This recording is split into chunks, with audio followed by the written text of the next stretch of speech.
Puwersahang pinasok ng mga tauhan ng PNP Anti-Cybercrime Group o ACG ang kwarto ng isang motel sa San Pablo, Laguna.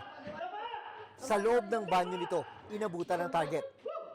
Nasa kwarto ang kanyang dating kasintahan na napilitang makipagkita dahil sa pambablackmail ng suspect.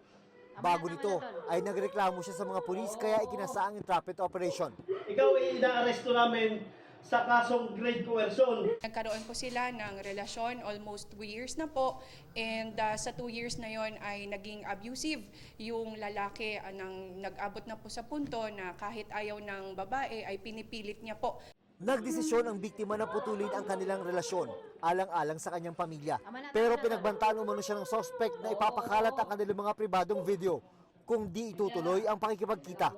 Sasampahan ng suspect ng reklamong grave coercion, kaugnay ng Cybercrime Prevention Act. Sinusubukan pa naming makuha ang panig ng suspect. At tapos yun po ang nangyari hanggang sa napagod. Tapos